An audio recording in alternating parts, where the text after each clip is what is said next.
Okay, let me get started. So first of all, let me thank you all for attending yet another of our Deal Deep Dive live calls. We'll perform an in-depth financial analysis that does not suck, that actually will leave you better off than when you started. Today is June 25th, 2020, and my name is Mitch Messer. I'm the Senior Asset Manager for Home Pride Properties, coming to you live from sprawling metropolis that is Clovis, New Mexico. And we're going to talk about deal analysis. We have a special guest that will walk us through a deal, and we'll make sure that at the end of this, everybody understands what we're doing, why we're doing it, why this is important. So again, if you're just joining us, thank you so much for being here. And we're going to get started. But first, I'm going to try hard not to forget. If you haven't done so, Karina, if you could launch the poll. We're going to take a quick poll of the folks that are here. And I'll give you a few minutes to respond to the poll because I don't get to see the poll. But as you're answering that poll, let me transition to slide number 1.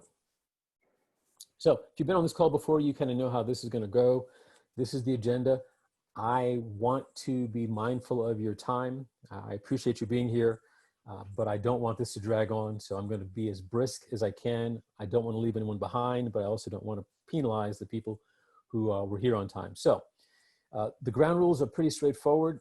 There are just 3. I ask that you mute yourself until we get to the Q&A portion, and that you hold your questions until that time. I'll happily stick around until all the questions are answered, but it's important to me that you get this. That's why we're having these calls. And so you'll have plenty of time to ask your questions. If you could just write them down now, make a note, and then we'll come back to all of them. And then the last one is just to please keep up and be prepared. I do want this to be a discussion, not a lecture. The whole point of this is for people to get comfortable talking about deal analysis and to feel like they are equipped to have a conversation about it and not feel intimidated or scared. And we'll talk about the 3 phases of analysis, and then we'll dive into the deal for today.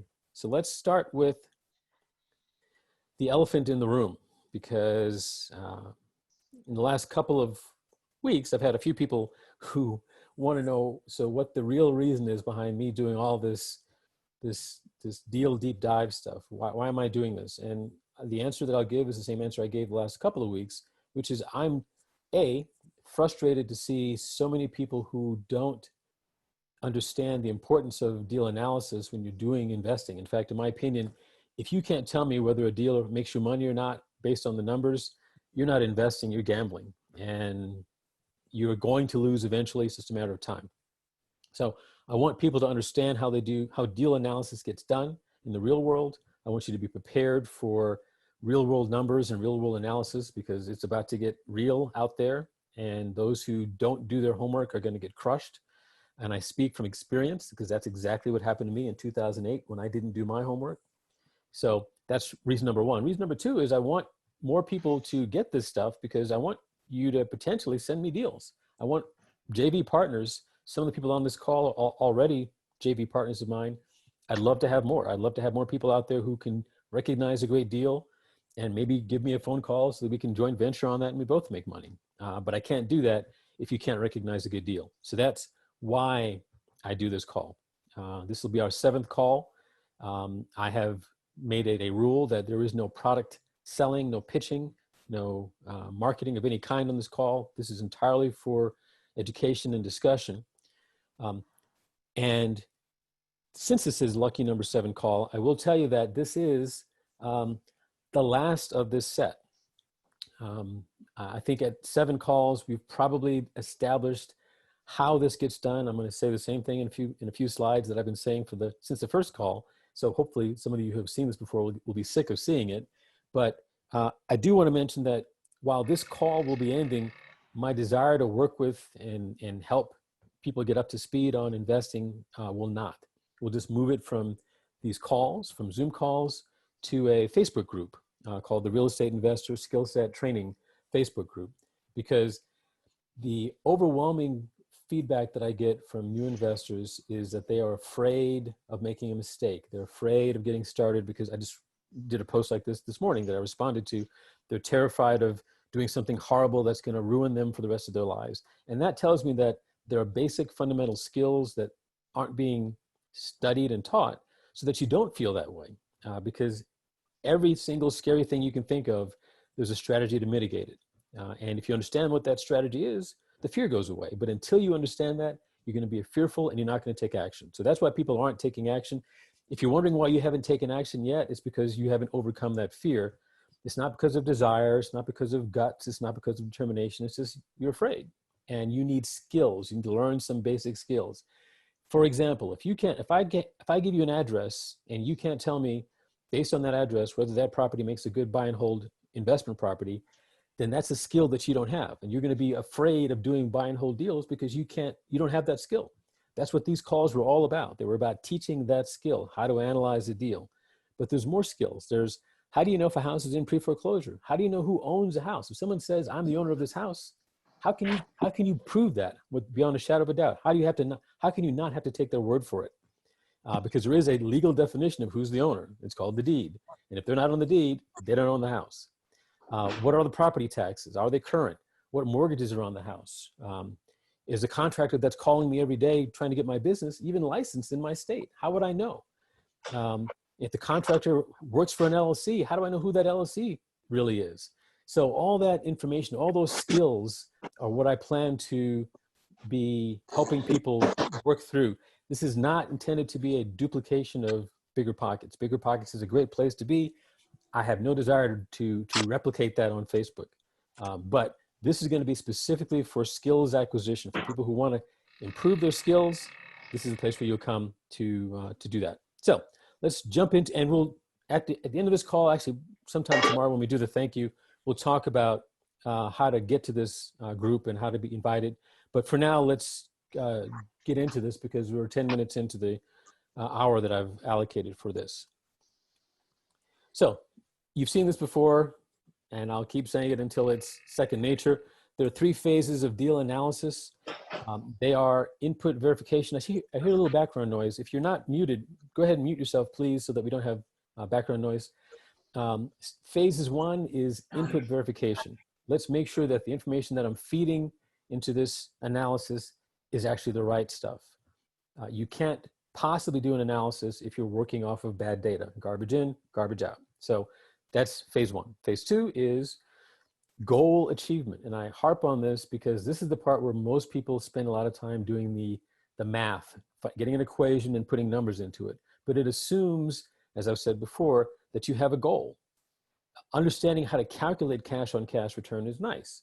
Having a specific goal for what you want for cash on cash return is the goal, is the intent here. So if you decide that it's 8%, that's fine. Make it 8%. Don't change it. Don't start fiddling with your numbers to make it work out for you. Do it based on your goals. So goal achievement is step 2. Phase 3 is deal enhancement. This is where the real money gets made. This is where you take an okay deal and make it great, or a great deal and make it amazing. It's by being creative, using your mind to create value while sitting in front of a spreadsheet, doing some analysis with a keyboard and your fingers. You can create incredible value. And to me, that's a whole lot more fun than swinging a hammer or pounding in a nail. So these are your 3 phases. We'll talk about them briefly. First, as you all know, I'm a buy and hold investor. I've done fix and flips, but for the most part, I'm buying, putting a tenant in there and collecting rents. So I care about after repair value because I don't want to overpay for a property, but I don't need it to be at 20% or 30% discount from ARV. I just need it to be not above ARV, and I'm usually looking for about 10% discount off of ARV. And I use 10% because if I had to sell it the day after we close, between the commission, call it 6%, and any concessions I have to pay to my buyer, I could get out without losing my shirt. So if it's worth 100, I don't want to buy it for more than about 90. I don't want to pay more than 90 for it. But what I really care about in terms of inputs are things like fair market rent, what repairs are needed, what are the property taxes each year, what's the insurance premium going to be, And all of those can be obtained. They don't have to be guessed at. You can get pretty close approximations to accurate data for all of these. There's no excuse for having to hand wave these. And so we'll talk, when we talk about this specific deal, we'll talk about how this was done for this deal. But just know that if you don't have quality information going into your calculation, you're lost before you even get started. Goal achievement for me as a buy and hold investor, the two primary metrics that I use are cash flow and cash on cash return. Are these the only? No, there are plenty of others, but these are the two, what I'll call the staples. And I will tell you what my goals are, but I will say up front that these are not universal goals. Everybody has a different set of goals. For me, I'm looking for about $200 a month positive cash flow in the Atlanta market and about 10% cash on cash or better. If I can do better, that's great. But if I see a deal that's 6%, I'm not interested because I know I can typically do better than that. So 6% cash on cash deals don't excite me. But that's true for the Atlanta market. That's not true for every market. So when I do the analysis, I set up my cash flow and my cash on cash return equations, and then I run the numbers that I have as my input in phase one. I stick them in there and I see what kind of numbers I get. And if I don't get the numbers that I want, then I have to change what I'm paying in most cases, what I'm offering to the seller to get the numbers that I want. And that's how I decide what the maximum allowable offer is for this property based on what I want as my goal for cash flow and cash on cash return. Hopefully that should be pretty straightforward. And then finally, deal enhancement. I can't talk specifics here because it's going to vary for each individual deal. I can give some examples of what would be in a deal enhancement. And my favorite example is, as most of you know by now, is asking the seller if they need all their money up front. It sounds like an odd question, but that question has made me a ton of money. Mr. Seller, is it the case that you really need all this money? What are you going to do with all this money once you make it at closing? And if they say, well, I'm going to stick it in the bank and try to earn a return, then perhaps you suggest to them, instead of doing that, they finance the house to you and you'll pay them a reasonable interest rate. And instead of paying them 100% at closing, you pay them some percentage now and then something over time. That's good for them in some cases because they're going to get more return than if they put it into a bank account. It's good for you because you're putting down 10% or 15% instead of 100%. It's good for everybody. And it does wonderful things for your financials if you run the numbers. So that's an example of a deal enhancement. It's not the only one. It's one of my favorite ones, but there are plenty of ways to make the deal better once you've got the seller to nod their head up and down that they want to do the deal. So we'll talk more about that later, but that is the phase 3. And so with that, we've talked about my methodology for analyzing a deal. Let's now talk about the property that we're going to be discussing today, which is 12696 North Lawn Street in Detroit, Michigan. It's a duplex, currently tenant occupied. Looks like a nice brick. Looks like it's at least 3-sided, possibly 4-sided brick property. We'll find out more later. The presentation of this is going to be done by Anthony Porter, who, Anthony, you can unmute yourself now. Anthony has agreed to help us go over this deal. This is a deal that he's proposed going through. There you see his, and I'll relinquish the screen in a minute. There you see his Bigger Pockets idea. I'll leave that up there because, in my opinion, if you're not using this vehicle, namely this call, to network with other investors who are doing what you're trying to do in their own markets, then you're crazy. This is the perfect opportunity to congratulate Anthony on having done such a great job tonight, and also find out what deals he's doing and perhaps pick his brain about how he's, I hate that phrase, ask him questions about how he's doing his deals and how he's finding them, and maybe you guys can collaborate. But you should be using this as a networking tool for yourselves. The deal itself is available through Google Sheets, through Google Drive, I should say. And I'm sure by now, Karina's probably typed this URL into the chat. But if you go to this bit.ly/12696-Northlawn-Street, you'll be brought to the page that we're about to go over now. So I'm going to stop sharing, Anthony, and let you do your magic to share it. Karina, if you haven't already done so, if you can do the poll, we'll ask people to respond to a second poll we've got going on. And then Anthony, Tim, we will get to the Facebook link. We'll email it to you. Anthony, it's all yours. Once you, did I Thank you, give you, Mitch. so you haven't shared your screen yet. We can't see your screen yet. Okay.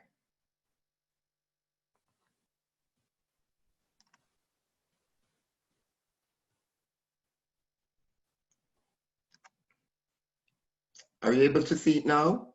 It's coming up. Yep, we can see it. All right. So it's all Thank you so yours. much, Mitch. And thank you, Karina. And good evening, everyone. And as Mitch had said, this property is located at 12696 North Lawrence Street in Detroit, Michigan. And the ARV for this property is $75,000. I'm not sure if others have a different ARV, but we'll get to that later.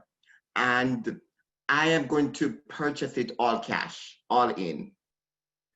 And because of that, the closing cost is just gonna be $500.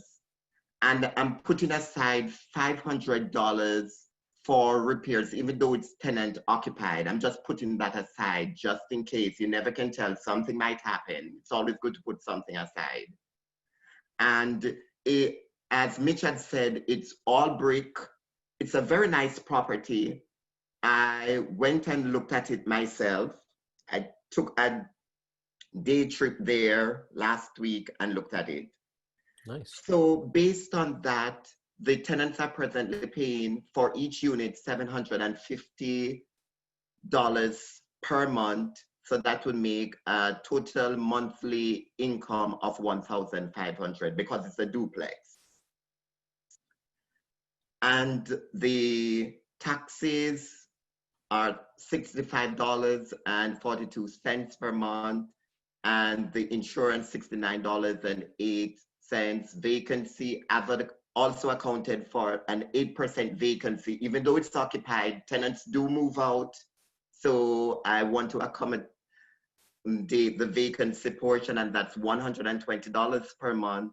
And also repairs and maintenance have allocated 5% of the income, which makes it $75 per month. And for CapEx, I've put in a CapEx that is capital expenses, like it doesn't need a roof or anything, but I just want to put that aside. You never can tell when something is gonna happen. So I've also allocated 5%, which accounts to be $75, and for property management, 10%, which is $150. And that gives a total monthly operating expenses of $554.49. Hey, Anthony, a quick question for you. Two questions, Yes, actually. The first question is this property being property managed right now professionally? Well, the seller is managing, the seller's son basically is managing the property. So it's not being Professionally managed. Yeah, professionally managed at this time. Okay. And my other question was regarding repairs. Is the $500 reflective of your assessment of any necessary repairs as of now? Well, when I went and looked at the property, everything looks fine, but I just want to put that aside. There's nothing really needed. Might be painting here and there, and some of the colors, I might not like the colors, but I'm not the one living there, and the tenants, they're happy with the colors. So I'm just putting that aside. Got it. Got it. Yeah. Okay. Oh, and I did have one other question. The taxes per Zillow were a little bit higher. They were like 8 and change. Well, I am going based on the exact taxes. I got the taxes from the closing attorney, and that was the exact taxes. Got it. Now, is that prorated taxes or is that annual taxes? Well, that's annual taxes and then my prorated amount. Okay. Taken into consideration. But that was, yes, because I've noticed that as well, but that's annual taxes and it's 2 portions. Got it. Okay. Yeah. Cool. All right. So anyone have any questions for Anthony regarding his, let's talk about ARV. You have ARV of 75,000. What did you base that on? I had asked an agent there what was comparable selling for, in that area, and he said around 75,000 to 80,000. And also, this deal is through a wholesaler, and the wholesaler said it's about that for the ARV. Okay. I'm not sure if anyone has a different ARV, but for me, I don't want to overpay on a property, but ARV is not really important for me. It's really the cash flow and the cash on cash return, but I don't want to overpay for a property. Yeah, yeah. So I do wholesale transactions, as I think everybody knows, but even I don't expect people to take my word for what ARV is. So I would discount, as you probably have, what the wholesaler says. I would feel better, as you've done, to ask an agent or maybe a couple of agents what they thought. But if you're in that ballpark, then I think you're in pretty good shape. Anyone else have any questions? Anyone dispute the ARV or the or any of the other numbers that Anthony's got? Hi, this is Haisha. I have a quick question. I'm pretty new in the real estate. Just a question: do we account for the monthly? Is that a repair and maintenance include electricity, gas? Do we count that as expenses? So these are the things you're referring to, Haisha, are utilities, and I'm assuming here that, correct me if I'm wrong, Anthony. The Got utilities. it. So the tenants I pay. did not include the utilities here because the tenants pay for the water, the electricity, and gas. Got it. Yeah. Now it is Detroit, so theoretically, if, for example, there was an expense for snow removal, that would be something that you'd be responsible for. But I suspect that would not be huge. But that would be an example of an expense that each individual tenant wouldn't necessarily be responsible for. Since it's your property, you'd be responsible for that, at least for the sidewalks and if they had parking. But other than that, it sounds like everything else is covered by each individual tenant. Is that true for garbage as well, Anthony? Yes, garbage. Yes, the tenant is responsible. Yes, that's correct.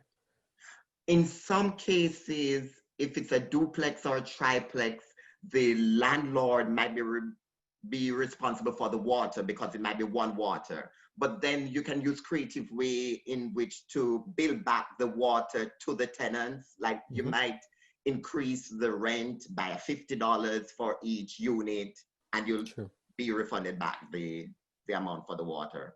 Sure. And as long as both sides, in the case of a duplex, are using it roughly in the same amount, that's fair. If you've got one that's washing every day and one that washes once a month, then that may start to be an issue. But yeah, there's certainly ways you can work it out so that everybody feels like they're equitably treated. But good question, Haisha. Thanks for asking that. Utilities would be here if the landlord were responsible for them, but they're not here because they're pushed down onto the tenant. Anyone else have any? Oh, someone's asking, Tim is asking about the major systems needing replacement: roof, heating, and air, electrical, plumbing. Anthony, do you have any sense for where they are in their life cycle, the major systems? So one of the HVAC system was just replaced in less than a year, and the other one is older. However, after speaking to a maintenance person, a contractor there, he suggests not to change it because sometimes the older units are even much better than the newer units. Okay. So, and I think the one that has been there, it's been 5 years. So, okay. And then one was replaced last year. Got it. Yeah. So, I'm sorry, Kevin? Or someone else? Yeah. Oh, yeah. I had a question. This is Kevin. I've been looking at the neighborhood and I saw some other properties, but the ARV for the properties were a lot lower than 75. They were in the 20s and 30s. So as well as for sale properties, not just ones that were sold, were in that general range, 30s. So I'm not sure about the ARV. And the reason for that, Kevin, great question, is that it's a revitalized area. So the properties you might see a property for 50,000, but the amount of work that you have to put into that property after you have done all the repairs, it's gonna be 80,000. So you can't go by the prices that's there. Yeah, we see this. You see this a lot in. Well, first of all, let's just be clear. This is Detroit, so I mean, Yes. we're talking about. I mean, not to disparage Detroit. It's a wonderful place. I have a deal there right now myself, but there's a lot of opportunity. Let's just say for development in Detroit. There's a lot. I mean, there are people who are buying houses for $1,000, $5,000, $7,000. So depending on the condition of the property, will impact your valuation, but I would submit that if it's pre-rehab, then it's not a comp. I mean, this is a property. I mean, assuming that you've seen it, Anthony, and you're not just looking at pictures. That it actually is rehab. It's got people living in it. It's not. Oh yes. A burned out husk. Someone did all the work to make it look good, and so the 25s and the 20s and the 30s are probably properties. And you'd want to verify this, of course. And I'm sure you already have, Anthony. But in general, when you see that, you're going to want to take a look at the inside of those properties and see if they are in fact burned out husks. And if they are, then that makes you feel better. If you found something that looked as good as this with tenants in it for $30,000, then yes, that would absolutely change your R, because that would suggest that you're overpaying. But my guess would be, given the condition of this property, that most of the ones you're seeing for 25 and 30 are shells of a property that need pretty much everything. And so that's why they're coming in so low. Someone had a question about market rent. So when I did Rentometer on the rent in this area, and I got 600. So, and you probably already know this, Anthony, that you're getting higher than market, at least, rents right now. And that's not bad. That's actually great. But just for the record, when I run my numbers, I typically use I'll use actuals, but I'll just have in my mind the fact that if those tenants did move out, this 750 may drop down to 650, 680, 6 something. And so it may impact my numbers. You hope that that wouldn't happen immediately, but you just want to be mindful of that. And also, just the reality is that Rentometer, any service that you use is going to have a certain amount of lag in it. You know, if someone closed on a property today, it's not going to show up in Rentometer this afternoon. It's going to take a couple of months before it works its way through the system to show up there. So you're always going to be looking backward for rent and sales data. And so if anything changed dramatically in the last few months, you wouldn't know about it until 3 or 4 months from now. So if this were an upward rise in terms of rents, then your Rentometer would be, for example, no source would be accurate in telling you that things are about to spike. So I think your 750, because you're getting that now, it's worth doing the analysis with that in there. You might also want to just make sure that if you could only get what the market would pay, that the deal still works for you. But that is, in my opinion, a fair approach, because those are the actual rents that you're getting.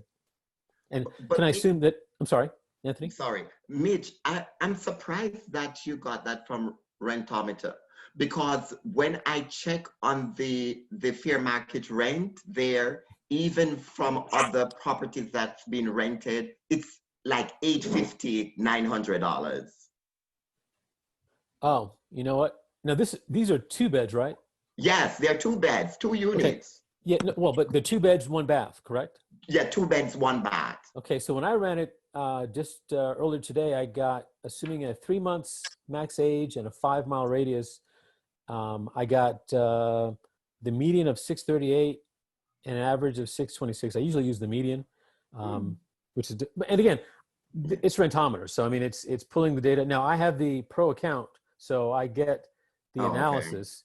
Okay. And so I get, and I'll say this, I mean, I'll say this about Rentometer. The thing that I like about Rentometer is knowing the number is one thing, knowing where on the map the properties are that they're talking about is hugely important, because what you'll see sometimes is that all the expensive properties are clustered in one area, and your property is way down there, and they're not really, I mean, they're taking the mathematical average, but you're in the bad part, this is the good part, and so you can't just use those numbers to justify your rent. So it's nice to be able to see that. And that's one of the reasons why we bought Rentometer subscription, because seeing that is helpful. When I look at what's clustered around this house, I see 700, I see 750. So I felt better when I looked at the data, is what I'm saying. But I do see some 495s for 2 bedrooms. I see a 450, but those are further out. I mean, and I know Detroit, the way in every city has this, there's a, you know, if there's a face of a clock, there's certain quadrants of that clock where, you know, the rents are lower. And so you just need to know where that is. And if your property is in there, then you should expect to have lower rents. You can't just look at the whole picture, average it all out, and assume that you're okay. You need to have a finer level of granularity than that. And Rentometer is a helpful way of doing that. But I think you're in the right ballpark, Anthony. I don't think you're way, way off. But just for your own sanity, you might want to just run the numbers as if you were only going to get the 600 and change that it's saying for median, and see if you can live with that. And if you can still live with that, then you're fine. But I think you're not way off. Let's see, any other questions? We talked about rents. Yes, I have one question. Okay, cool. Let's hear it. So I'm not sure if I heard correctly earlier. Is the property, usually with duplexes, the water is the only thing the landlord may pay for. Is this property split meter? Yes, they have separate meters. Okay, perfect. Okay, Yeah. nice. Yes, but several of the properties have 1 meter, which the landlord will be responsible for. You're correct, but 2 meters. Okay, and also another question. This is kind of for you, Mitch. In this type of property with a duplex, where, say, for example, the water was the only thing that wasn't separated. Have you ever seen like a landlord cap, where the landlord will put like a cap on the water bill and say, for example, in the lease, it states the landlord only pays up until X amount? You could put that in your lease. The question is it enforceable? And it's probably not, because that bill is going to be in the landlord's name. So Right. landlord can say they're not going to pay it, but the water company is not going to care about the tenants. The water company is going to get their money from the landlord. So I wouldn't go that route. I would look at historical usage, and I would calculate the worst case scenario. I'd probably factor a little bit of a plus up on that just to make sure I was safe. And then I would divide that by 2 and make sure that both my tenants paid that. And that way, and if I was wrong, if it's a 1-year lease, in the second year, I would make the adjustments to their lease amount based on the new reality for water. Right. Does that make sense? Okay. Yeah, definitely. Cool. Sounds good. Thanks. Good question. Oh, absolutely. It's a good question. Any other questions about the inputs or we haven't gotten to the analysis part yet. So let me let you, Anthony, move on to the, if you slide down a little bit on your screen, move down to the good stuff. You can see the equivalent annual amount, which I won't go through for time. So based on the annual net operating income of $11,346.07, and because I paid cash, there's no debt, that's going to be also the annual cash flow, which is equivalent to a monthly cash flow of $945.51. Pretty sweet. And for me, I have my minimum cash flow. It has to be $200 per unit and a cash on cash return of 10% or higher. That's just my, yeah. If it's 150, no, 200. That's the only thing. Yeah. Well, this does that and then some. Everybody has their own figure, but that's for me. This appears to be a grand slam home run for you. Yes, and thank God I closed on it. That's awesome. So Yeah. a couple things I wanted just to talk about, since we're talking the numbers, because I want to make sure that everybody's on board with this. The net operating income is all your income, all your gross income, minus your operating expenses. Operating expenses are taxes, insurance, vacancy, repairs and maintenance, CapEx, you see them all there, property management. And so the annual NOI of $11,000, first of all, you know it's going to be a pretty good deal if you're paying 60, all in 67, and you're collecting $1,500 a month in rent. You can pretty much guess that you're going to have a pretty good cash on cash return. That's an awesome deal. But since there's no debt on this thing, you get to keep all that $11,346.07. You're not paying anything to service the debt. And so you're putting in 67, you're getting out $11,000. And that works out to be just under 17% cash on cash return, which is eye-poppingly good. Nearly $1,000 a month in cash flow. And this is why people do deals in the Midwest, because you can't get these kinds of returns in Atlanta. I mean, I wish we could, but you don't see 17% cash on cash return in Atlanta. And for someone who will not be able to come up with all 66, I've done another sheet which takes into consideration financing, and I'll just do it briefly. It's the purchase price is the same. So you'll have a monthly debt, which is 3% interest amortized over 30 years. So that would be equivalent to $222 per month. If you take that $2,222 per month times 12, you get the annual debt amount of $2,664. So your cash flow will now be $8,682, which is equivalent to a monthly cash flow of $723.51. However, your cash on cash return is now 46.97%. So in 2 years, you'll get back all your money, because all you'll be responsible for is the down payment of $6,500, the closing costs of $1,485, the repairs of $500, all in $18,485. Yeah, that's pretty sweet. Now, admittedly, 3.5% interest is probably less than most people are going to be looking at. I mean, I guess if you're getting FHA or VA financing, maybe. Realistically, for an investor, you're probably talking more like 5, 6, 7%. But still, you know, the fact that you have a significant amount of cash flow means, as a cash deal, means you could afford to service a significant amount of debt and still make a ton of money. That's correct. Can you just, I'm sorry, can you just repeat that last part about the debt service? You said with an investor, it's about 5 or 6%? So the interest rate that Anthony's estimating right now is 3.5% amortized over 30 years. Right. That's more of a, I'm sorry. No, you go ahead. I just want to make sure I'm correct. Is that more of like an owner-occupied loan? Yeah, that's a really good owner-occupied loan. Right now, FHAs are probably, by the time you pay everything, you're probably looking at 4% interest rate. Maybe a little bit better, but not a whole lot better. But for the average investor trying to get financing, you're probably looking at more like 5, 6, 7%. But this deal would still, even if you put 5% in there, you'd still have a pretty decent return. It wouldn't be 40 some odd percent, but it'd still be pretty amazing. And your out of pocket would be very minimal. So this is a good deal. And in fact, this is such a good deal. This is the kind of deal that if you could present this to a private lender, you could pay a whole lot. You could probably pay up to 10, 15% to a private lender and still have enough money to. Exactly. So you could potentially get in this deal for next to nothing in.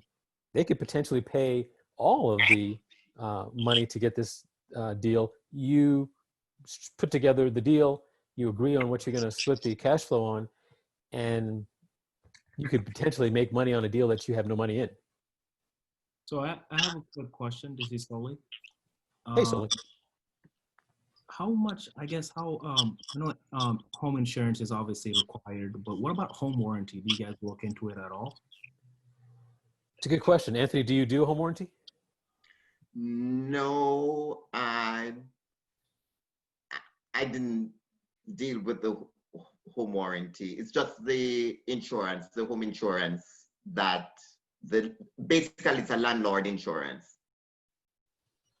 So here's the landlord policy. So yeah, so for the regular maintenance of the property, you've got a budget of 5% for that and a 5% CapEx, Yes, and you're managing exactly. it with the property manager. So the assumption is that your repairs are going to come out of that. I generally speaking assume, so so this looks like a pretty awesome deal. And even with financing, it's a pretty awesome deal. So let's kind of transition into the third phase and talk about both opportunities for making even more money and some of the risk parameters here that I see, because I think this is a killer deal. One of the ways, for example, that you could manage pretty much all your risk off the table is to get yourself a money partner and not put very little, if any, cash into this deal, because this is a slam dunk deal. Assuming that it's legitimate and that you could get it properly managed and that everything is in good shape, you could potentially structure a deal like this such that your private lender gets what they need, which is a fixed rate of return. You get cash flow, and you have hardly anything in it. Okay. The concerns that I have for this deal are you're going to want, and I'm not sure how, if you're already in past the due diligence phase for this, Anthony, or if you're still in it, but as part of your due diligence, someone's asking if you're going to get an inspection. Yes, you are going to get an inspection. I did get an inspection. I've already closed on it. Got it. I did get an inspection, and there were just a few things which the seller will take care of. Awesome. Yes. And the tenants did not even notice those few things. So, but the seller will be taking care of it. Oh yes, I'm never going to buy a property without getting an inspection. Got it. Did you perform the estoppel process with these tenants? Do you know what I mean by that? No, I did not. Okay, so let's talk about that real briefly. Yes. And again, this is not intended to be a lecture, but I just will mention it. So the tenants pay $750 per unit, according to the landlord. What happens when you close on this thing and the tenants go, wait, my rent's not $750, my rent's $650. And here's a piece of paper that says that it's $650. And you go, holy crap, I just lost $100 in cash flow because I didn't verify that what the tenant said and what the landlord said were the same thing. The estoppel process is a formal process by which you confirm all the things that were said before closing to verify that. So it's show me the lease, show me how much security deposit did these people put in, where's that money being held, is that being transferred over at the closing, because it should be, right? Because it's not the seller's money. That's correct. I have copies of the lease that's perfect, been signed and the amount, and at closing, the deposit of $750 per unit was applied to my final cost, and perfect. Also the prorated rent from until the end of this month. Perfect. So the things that you did there is if you Google this on Google, or if you go to Bigger Pockets and search for it, it's estoppel, ESTOPPEL is the process. And basically it's a series of, or one big long letter that spells out all the things that were said so that both parties, both the tenant and the landlord, can sign off on them and confirm that this is exactly the reality. So for example, when you ask the tenant, are there any repairs that you asked for to be done that the landlord hasn't done yet? Because if they say yes, the minute you buy that property, those responsibilities are now falling on you. So if they said, yeah, the landlord promised me brand new carpets next week, if you close today, that tenant's now going to come to you and say, hey, where are my brand new carpets? Because I promised the landlord promised me they were going to get this, and now that you're the landlord, you got to do it. So if there's an understanding like that, it needs to be in writing and it needs to be part of the process, and both the landlord and the tenant have to agree on it and sign off on it and give you that letter, so that you're not walking into a situation blind with a bunch of people saying, here's what Bob promised me before he sold it to you. So it eliminates that. It eliminates the side agreements and he said I could pay 3 days late because of my situation. No. If you said that, that's great. It needs to be written down. It needs to be part of the formal process so that the landlord the existing seller can confirm that's the case. And you as the tenant can confirm that's the case. And I can get a signed copy of this. So that if anyone's lying, we find that out now as opposed to after we've closed. And that's a piece that a lot of folks who buy occupied property don't do. And then they get that thing and then discover all of these hidden gotchas that they didn't know about. Oh yeah, the landlord promised they were going to give me brand new carpet. Oh, the landlord promised that I don't have to pay until the 15th of the month, not the first. And now you're stuck trying to figure out, well, what is and what isn't true. And the landlord's long gone, the seller is long gone, and probably having a good laugh at your expense. So anything that's said, anything that's not part of the lease needs to be documented in a formal series of letters. And that letter or that process is called the estoppel process. It's confirming that what was said casually is actually true and documented and verified by both parties. Any questions about, I know I ran through that fast, but, and I think even if you don't understand how to spell it, you understand why it's important, because what you don't want to do is get into a situation where you're committing yourself to stuff that you don't know about. And a common one is the tenant submitted a repair request for the HVAC 2 weeks ago, and the tenant didn't say anything to you and the seller didn't say anything to you. And you close on that thing and, oh, by the way, yeah, the furnace needs to be repaired. I didn't get around to it, but you can deal with it now because it's your property. Well, that's not a surprise that you want. So you definitely want to verify those things in advance. And Anthony, we lost a bit of your screen there. Do you have something covering your screen perhaps on your computer? Actually, it shouldn't matter what's covering it, but we can see up until like line row 11. And then we can't see anything below that. Okay, there we go. Now we can see it. Let's see. Anybody have any comments, questions? I have a question. Someone's asking about the documents that I'm talking about. They're going to be, actually, they're typically done as part of the due diligence. So I want to see estoppel during the due diligence because that's going to be part of what I determine before I decide if I want to do the deal. So if there's a whole bunch of unaddressed maintenance that the tenant makes me aware of that the seller did not disclose, that's going to change my price. So I need to know that before we get out of due diligence, because we may not get out of due diligence if that's the case. So it'll be before closing. It'll be part of before the due diligence period ends. I want to get those documents and I want them signed by both parties, probably notarized, and I want to be able to review those things.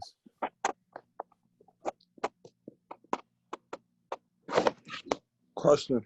Yes. I have two questions. Hey, Naquan. So just one question about the last one, the last statement you just mentioned. So just to make sure I understand you clearly, we're going to get a signed agreement from the seller and also from the two tenants that's agreeing that there are no current repairs at the time.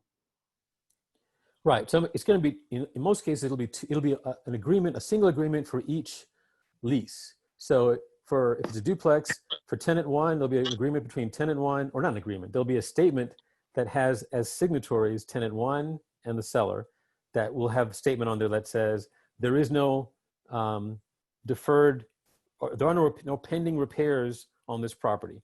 And the tenant will check, yes, that's true. And the landlord or the seller will say, yep, check, that's true. And then maybe the next line will be, there's no verbal understanding between the existing tenant and the seller that rent will be, there's no verbal agreement amending the existing lease. So they can't say, well, yeah, we had a side agreement that, now, if they say, check, there is no agreement, then they can't come back to you after the closing and say, oh, wait, the landlord let me pay on the 15th of the month, because you go, look, you signed this thing that said there were no agreements. So they may have said that before, but I don't have to enforce that because you signed that there weren't any. So you got to pay on the first like everybody else. And so you'd have a bunch of statements like that each party would check or initial that are the truth. And then they would sign at the bottom, both parties. And you do that for tenant one on one half of the duplex, and tenant two would have a similar document between them and the seller. And then you take those two, not you, the seller would bring those two documents. You'd provide the document, the seller would be responsible for getting them signed, because only once they're signed are you going to close, or are you going to go out of out of due diligence. So if you get those two back, then they've satisfied all the requirements. So as part of my agreement in the special stipulations, I'll spell out these documents had to be returned before whatever the due diligence date is, so that I can review them, so that our team can make sure that what they told us and what we're actually seeing are different. If the tenant refuses to sign one of those things, then that tells me something. That tells me that there's something going on that I need to know about. Tenant goes, hey, they said that, I was going to get a brand new floor or a brand new air conditioner or whatever, then I want to have that discussion while it's still the seller's property and I'm just an interested buyer, not when I'm the owner and I got to deal with this stuff myself. So yes, it's going to be it's not an agreement. They're just, they are both stating the same facts together. They're both saying that this is true. And I attest by my signature that these statements are true. It's more like an affidavit, if you will. But you take those so that if 2 weeks after closing, the tenant does claim that they didn't have to pay until the 15th, and you do end up in court, you can show the judge the estoppel letter that says, hey, I just bought this thing a month ago, and the tenant signed this agreement saying that there were no understandings that violated or that changed or altered the lease, and the judge is going to throw that thing out because they signed it. And that's why you want that signed. Without that, it's your word against theirs, and the judge is probably going to side with the poor defenseless tenant, not the big bad landlord. So you don't want to be in that situation.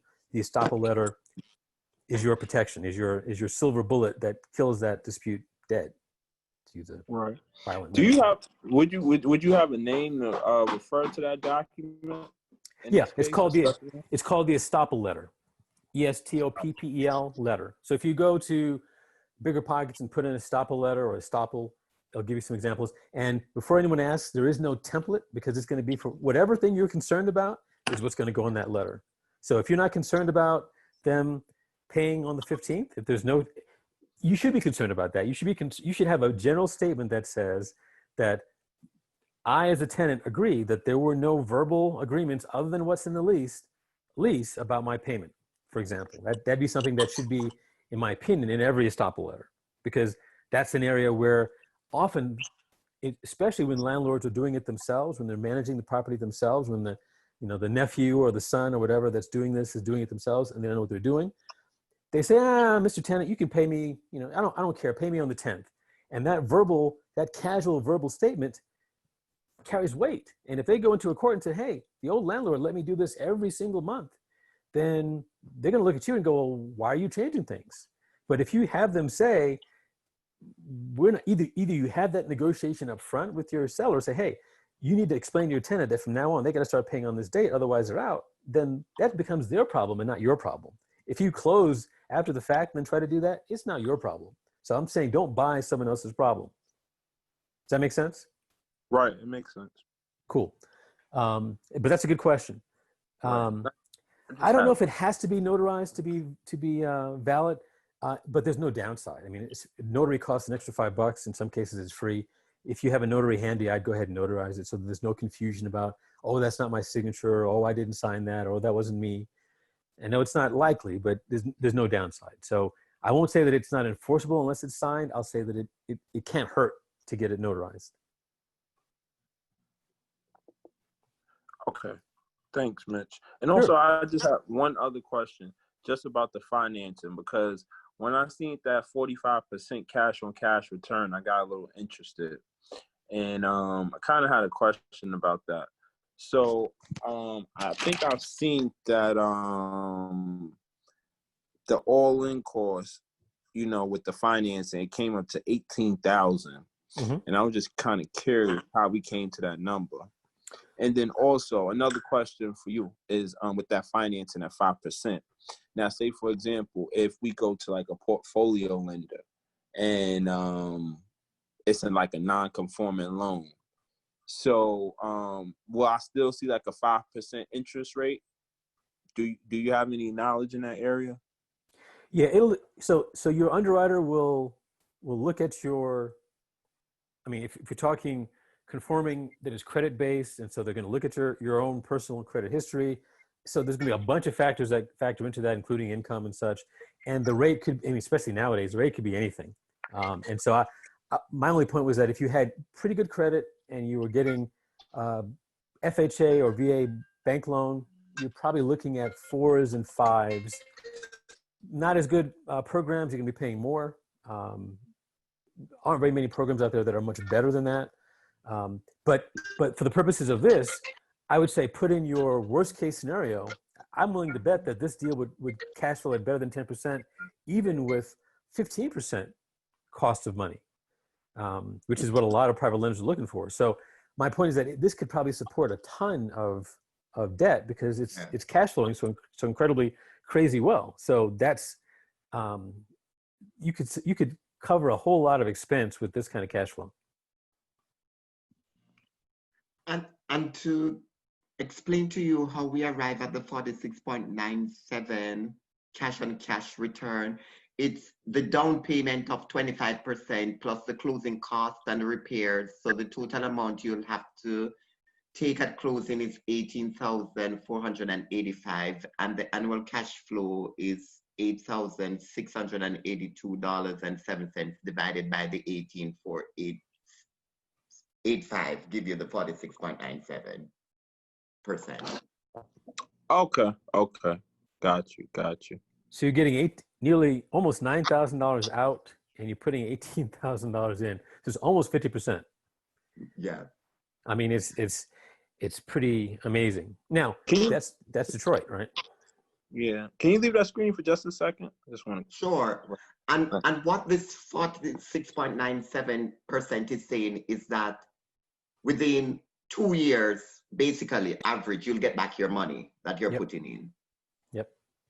So if it was 10%, that means within 10 years, you'll be getting back the money that you're putting in.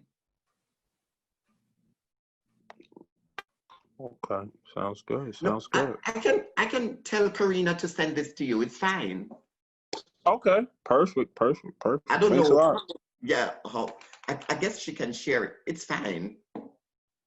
Yeah. Okay. So if you go to the link that's in the chat, you should be able to see this. I think you can copy straight from the version that we're sharing. So you should be able to copy this spreadsheet into your Google Drive. Oh, sounds good. Perfect. Okay. Yeah, you can copy it. I'm fine with that. Okay. Thanks a Thanks, lot. Anthony. Thanks a lot. Anyone have any questions for Anthony that haven't been addressed or discussed? I'll say, Anthony, this was I'm kind of jealous. How'd you find this deal, if you're willing to share? Well, Mitch, after I had spoken to you about that Michigan deal, then I called an agent who I thought through Bigger Pocket, and he said, oh, there are 1 and 2 wholesalers here. And then one of the wholesaler called me back. Wow. And from there, as a matter of fact, I'm going to do another deal with him in a month for another one. So yes. That's and awesome. I went to Michigan for the first time last week, and he took me around and showed me the place and so on. Awesome.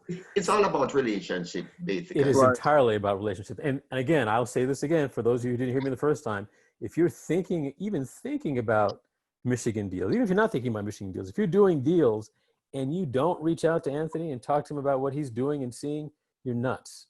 You're nuts, because he's doing a deal. He just said he closed on this thing already. He's making ridiculous returns, and he's run his numbers. And so he's building relationships with other people. You want to know those people. You want to know him. You want him in your network.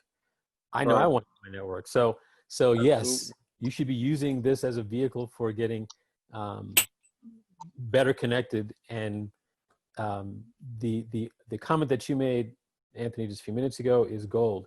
It is all about relationships. Yes. Computer can run the numbers, but a computer is not going to have a relationship. Exactly. And the thing is, when you have that relationship, as soon as the deals or something comes available, they will contact you first before they even advertise it. Yep. Because they know you can execute, you can close, and you're not playing around. So congratulations on this deal. Thank you, sir. We're just about hitting the hour mark, so I'm going to give everybody an opportunity to ask any questions that they want that haven't been answered yet. This is our last call, so I'll encourage you to, I think we've demonstrated over these last 7 calls that we're not trying to mock or humiliate anybody. None of us were born knowing this stuff, so You got to learn it one way or the other. So be brave and ask what sounds like a dumb question, and I can guarantee you, you won't be the only person who has it. Quick Tracy question wants, then. Oh, hold on one second. Tracy wants to know how you sorry. found these wholesalers. We'll get right back to you. Oh, so I went on Bigger Pocket and I put in, because there's an option where you can file real estate listings. So I went there and put in Detroit, Michigan, and then I saw the property and it says contact, like this name, Anthony Porter. And I contact him, and then we developed this relationship. We've been talking, and he told me he's a wholesaler and what he's been doing. And from then, that's how it developed. Yeah. Yep. So someone had a question before this. yes, just in trying to develop a niche for analyzing deals. I'm not in the Detroit area, but and just looking at some of the comparable comps that they had on Zillow and Realtor.com, and how did you just get to that 75%? Because the only one that I can really see that I can judge the square footage and price per square footage that I can see, like some of the upgrades, was somewhere around 102 to 121. Well, I asked a realtor and I found that realtor through Bigger Pockets. Okay. I just go and it says, I put realtor in Detroit, Michigan, and I found that realtor, and now we have close relationship. He gave me every contact in Detroit, Michigan, property management, everybody who to contact, because he's the #1 person there. Okay. Through Bigger Pockets. It's all about relationship. So Anthony, you're pretty much making my case here, but I'll bring it home for those people who perhaps aren't hearing you. And you know, we don't get paid by Bigger Pockets. Bigger Pockets doesn't sponsor this call. So we're not pitching Bigger Pockets because we get any benefit from it, from Bigger Pockets. We're saying what we're saying about Bigger Pockets because we know it to be true. We get business done. We get JV partners, we get buyers, we get sellers, we get investors, we get private lenders.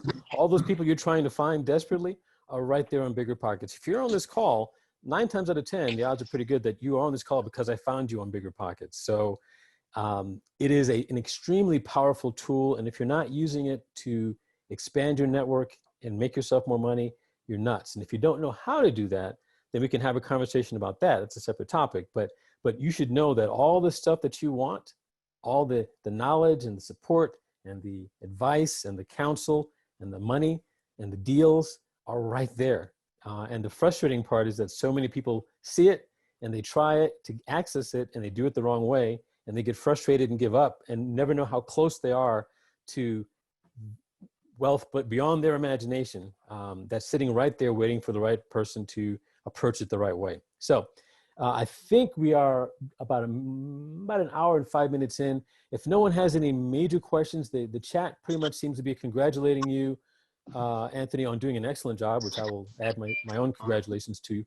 You did a very good job here. Your spreadsheet's very well organized. Information for that last person, I am not from Detroit, Michigan. I'm in Atlanta, Georgia. Yeah, that makes me even more, well, I shouldn't say that. I'm happy for you. I'm sad for me that I didn't find this wonderful deal, but I'm glad that you did. And I'm even happier that you were willing to share it with us so that people can see that this stuff doesn't only happen to somebody else. This is the way deals are done. And you've done the analysis, you've done your homework, you took the trip out there. I'm sure that was a very profitable trip for you to get a deal like this under your belt. All right, if no one has any other questions, the question about the Facebook group, that link will go out in all likelihood tomorrow. Anyone that's been on these calls, if you've ever been signed up for one of these calls, you'll be invited to the group to participate. And I look forward to continuing this kind of discussion, this quality discussion in the group. And I thank you all for taking the time to be with us. And Karina, I thank you for being in the background, making all this stuff work as always, and keeping me from messing things up. So I think with that, share the Facebook link or not yet? let's share it tomorrow because right now there's nothing there to my knowledge. I mean, there's no content. That's true. So I wanted to try to put something up between now and tomorrow. We'll see if I can get that done. But it'll definitely go out tomorrow. Let's make sure that people have it by then.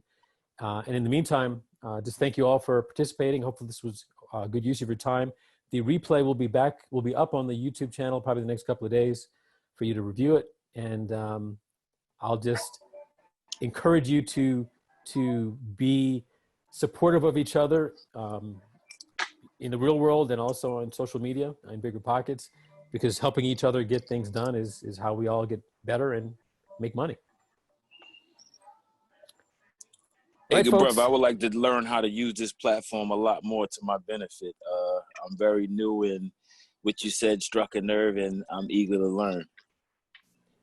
Excellent. Well, what I'll propose since we are, I'll say this, the official call is done.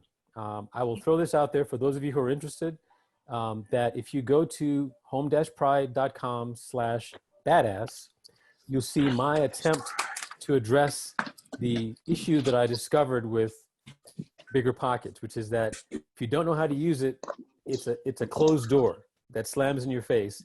But once you figured out how to finesse it, the world opens up for you. And I'll say that I'm not going to turn this into a pitch, but if you go to home-pride.com/badass, all lowercase, BADASS, for those of you who don't know, you'll see my attempt to address that. How do I make Bigger Pockets work for me? Take a look, and we'll see you all in the Facebook group, and we'll be thanking you tomorrow, and everybody have a great night.